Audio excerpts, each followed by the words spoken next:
Quand Laurent Justin Ritz arrive à Sion, d'abord il vit avec toute sa famille dans la maison Ambuel, que l'on connaît bien à Sion, et puis finalement il achète ce qu'on appelle aujourd'hui la maison Ritz ou le château Ritz, qui est aujourd'hui sur l'avenue Ritz et qui est encore très visible. Son épouse décède, il va se remarier 2 ans plus tard et continuer à vivre à Sion. Ça va être quelqu'un de vraiment important pour la ville de Sion. Son fils, Raphaël Ritz, va aussi considérer Sion comme une base de travail, une base familiale. Il aura plusieurs années en Allemagne, bien entendu, mais Sion sera toujours sa base, la base vers laquelle il va revenir et vivre aussi dans cette maison Ritz. Laurent Justin Ritz est plutôt un peintre d'église. C'est quelqu'un qui travaille aussi pour des commandes. Il fait beaucoup de portraits et beaucoup d'œuvres d'église. Raphaël Ritz, en réalité, s'émancipe vraiment de son père. C'est ce qu'on voit dans toute sa carrière. Alors au début, il est encore très proche de la peinture de son père, il fait aussi de la peinture religieuse, mais très vite, il va refuser d'aller dans ce sens. Par exemple, il y a une anecdote qui raconte qu'il a refusé de signer un tableau pour lequel on l'avait forcé à mettre des ailes à un ange. Pour lui, un enfant n'a pas d'ailes, donc un ange n'existe pas.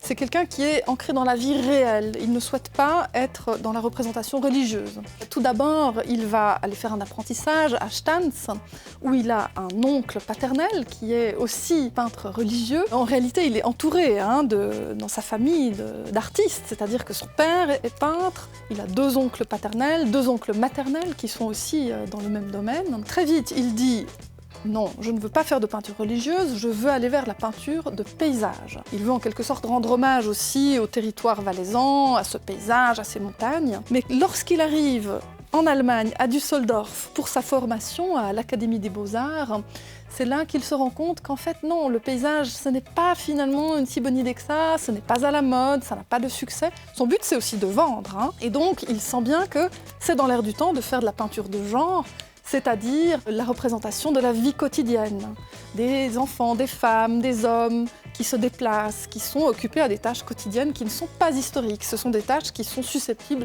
de se répéter. C'est grâce à l'école de Düsseldorf qu'il découvre le Valais. Il se rend compte que c'est en fait un trésor qu'il a. Le Valais, finalement, il est le seul à avoir cette référence-là à Düsseldorf. Et il va faire ce que d'autres font, comme par exemple le Norvégien Tiedemann, qui est à Düsseldorf aussi comme lui, et qui représente la Norvège. Et en fait, le Valais devient pour lui une sorte d'objet exotique, et il va tirer parti de cette originalité valaisanne qu'il est le seul à avoir. Raphaël Ritz n'est pas seulement le peintre majeur du 19e siècle pour le Valais. C'est aussi vraiment un érudit de première catégorie. C'est un collectionneur.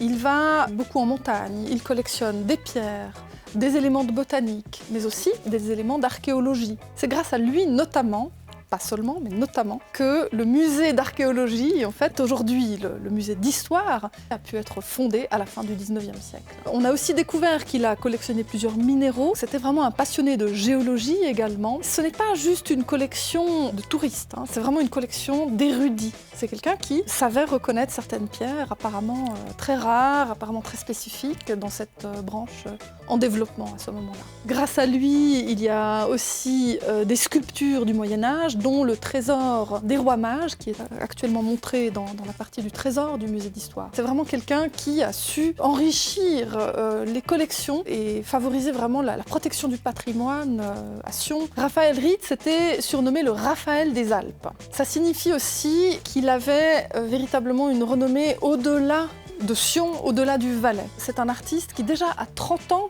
était célèbre. Donc déjà quand il termine sa formation à l'école de Düsseldorf, déjà il y reste, il va y rester une 20aine d'années au total à Düsseldorf. Il fera plusieurs allers-retours entre le Valais et Düsseldorf, mais en réalité son but c'est d'y rester. Il revient à Sion en 1875, pour épouser Madame Nördlinger, une Allemande, et pour s'installer dans la maison Ritz. C'est de cette époque-là qu'on connaît la plupart de ses œuvres, celles qui sont conservées au musée d'art du Valais aujourd'hui. Ce que nous connaissons très très bien de son travail, c'est la représentation de la ville de Sion, et nous avons plusieurs éléments dans nos collections, dans nos réserves notamment en ce moment, qui montrent effectivement la ruelle qui représente la montée au château. On voit aussi qu'il a travaillé grâce à la photographie. On voit aussi le crieur public dans la ville de Sion.